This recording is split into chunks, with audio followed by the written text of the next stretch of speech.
Hello and welcome to Firstpost. It's a beautiful day here at the Raisina Dialogue, and joining me right now is the Deputy Foreign Minister of Poland, Mr. Władysław Teofil Bartoszewski. I hope I got that right. Yes, absolutely. I think you mentioned a couple of days ago that Prime Minister Modi played a key role in asking Putin to not use tactical nuclear weapons in Ukraine. And it's going all around the news cycle right now in India. Can you shed more light on what exactly happened there? It is not already news. That was known already in 2022. I mean, what happened is President Putin threatened Ukraine with the use of tactical nuclear weapons. And that upset everybody in the worldwide. And he got a very strong response from the Americans, which sent a clear message through various channels. And the message was now is in the open, so I can say the message was very clear. He said, if you dare to use a tactical nuclear weapon in Ukraine, even in a territory which is not inhabited, we will make sure there's no Russian present in Donetsk, Luhansk, Zaporizhia, Crimea. There'll be no Russian there. And there will be no Black Sea Fleet. And we will use only conventional weapons to remove them. The threat of use of nuclear weapon was reached, of course, various capitals, and the first person who called Putin was President Xi Jinping, and he confirmed that to us. But he expressed, I don't know the exact words he used, but he said, "Do not do it." But the next person who called, and this is in the open, so I'm not sure why it's such a big thing, was Prime Minister Modi, who expressed his views that this is not a good idea either.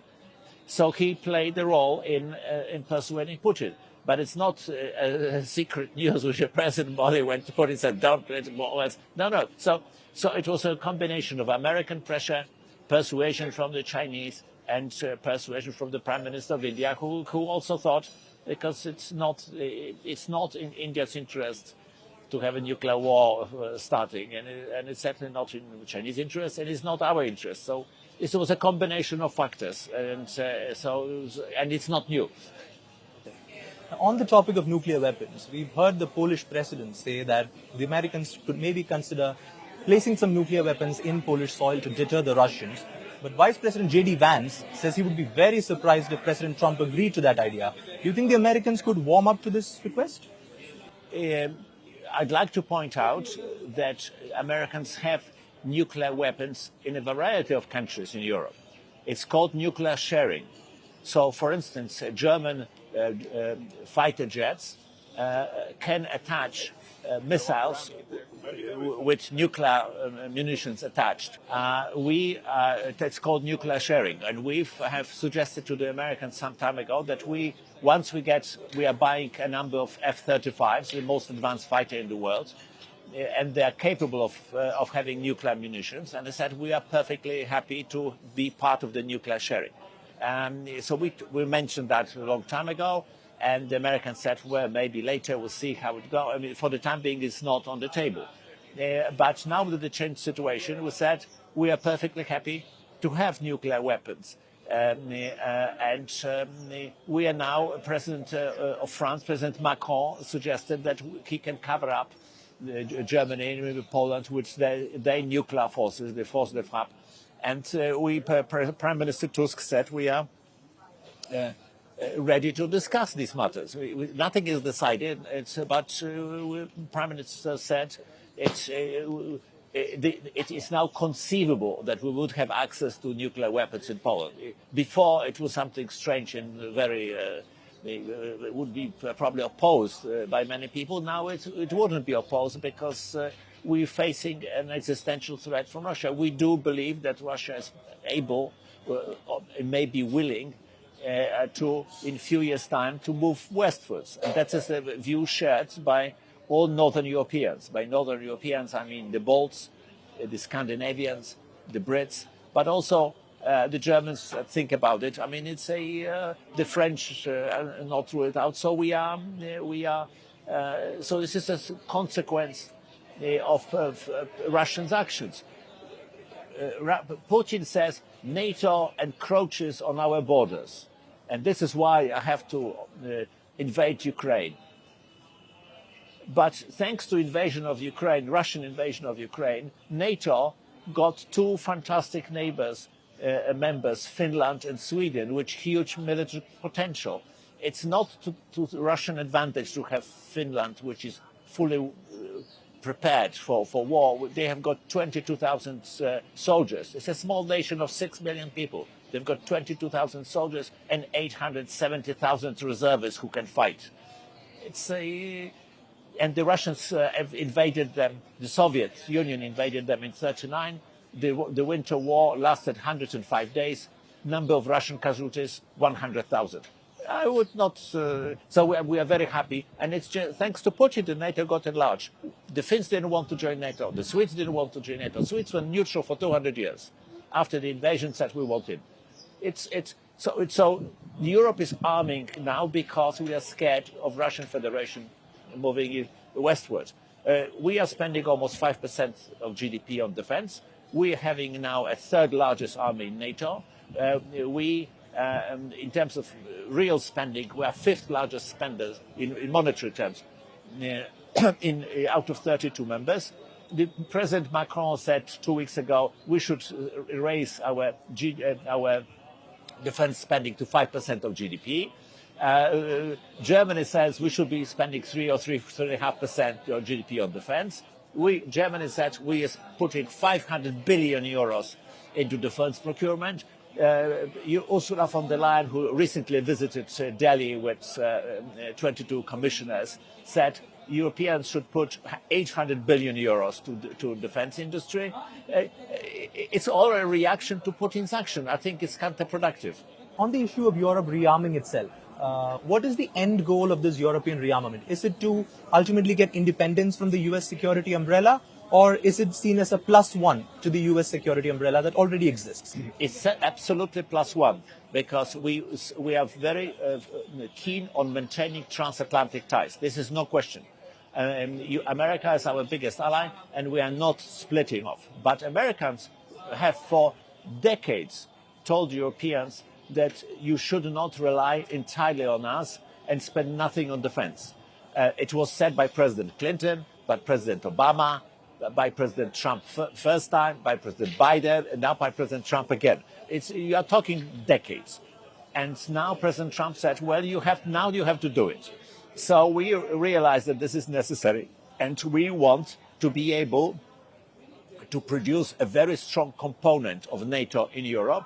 So we have enough force to withstand the potential Russian invasion, because it's from that direction invasion is expected. But we will rely still on the nuclear umbrella from the United States and a couple other components, intelligence and a few other components. But we want to be a solid ally. One of the things we're going to spend the money on is not only on weapons, but on infrastructure. We need to improve roads and rails and storage. War is won by logistics, especially longer-term war. So we need storage of weapons, ammunition, and also for fuel. And we are now becoming a champion of logistics because of the 3-year war in Ukraine. We've got a huge logistical hub in southeast Poland. We've got very good road access. We've got very good rail access.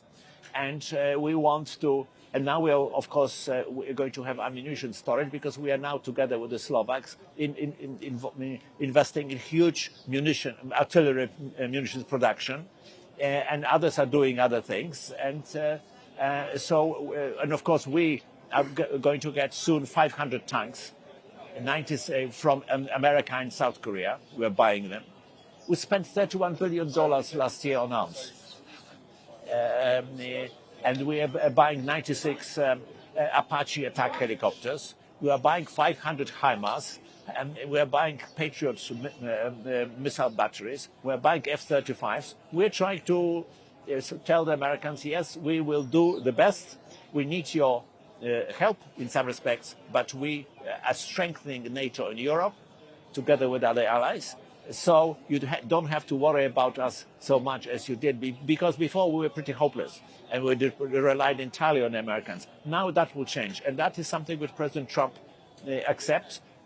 we had a visit of Secretary of Defense in Poland. He was very happy with what he saw. He said, we are the good ally because we actually do what we are supposed to do. And it's not a free lunch. You have to participate. Now, today is a very important day in the Ukraine war because President Trump and President Putin are expected to hold a phone call. Now, Putin says he's open to the idea of a ceasefire, but he has certain questions and clarifications. Do you think he's just playing for time, or is he genuine about seeking a permanent end to the conflict? He's playing for time. He's obviously playing for time.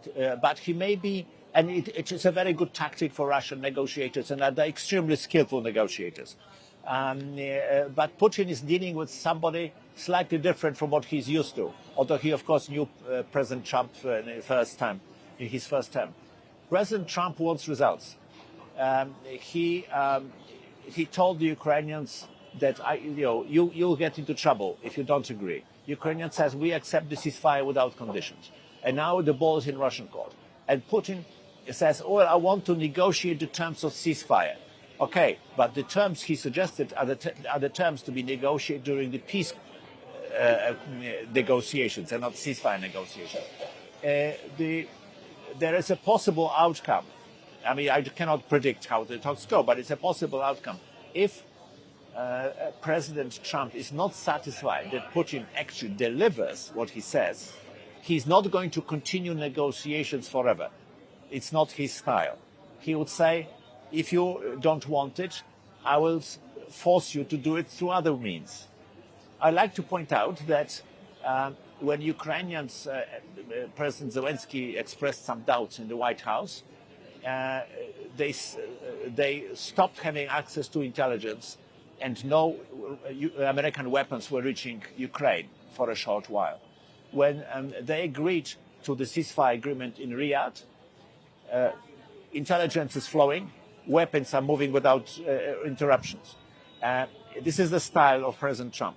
If President Putin tries to do things like that, I think he may have a surprise. I'd like to quote President Macron, who said he was very criticized early on because he spoke to Putin over 20 times on the phone, and personally and on the phone. And 2 weeks ago, he said on television, I spoke to him probably more than any Western leader. And I found out he simply lies to me every time. From now on, I don't talk to him. We are going to spend 5% on defense, and we are going to provide nuclear cover for Germany, possibly Poland, and no. President Trump is a deal maker. If you try to fool him, he will see that, and he will adjust. So, but Putin is going to play a long game, trying to play for time. But I'm not sure it would work. Finally, just a last question on Elon Musk and Starlink. Both these players are very important in the Ukraine war. Ukraine relies on them for internet and other navigational facilities. And Poland has been having a sort of public spat with Elon Musk about Starlink. Are you saying that Elon Musk is turning off these Starlink services at times in Ukraine? What exactly is the grievance here between the two parties? There was some issue with Starlink in Ukraine, but Minister Sikorski, the foreign minister of Poland, my boss, said publicly that Starlink has been, the license to acquire Starlink was bought by Poland. We spent on Starlink in the last few years $200 million. We pay, we expect service. The fact that we gave this Starlink to Ukraine is neither here nor there, because we pay for it. And this issue was raised publicly. It was not a spat, it was an explanation. And 2 days later, we discovered that Starlink works. And as it should, because we buy equipment, we expect it, we pay for it, good money. 200 million is not petty cash, and we're still paying. I mean, it's an annual invoice. And we expect to continue our cooperation because it's a very good system. Well, it was a pleasure talking to you, Minister. Thank you so much. Thank you very much.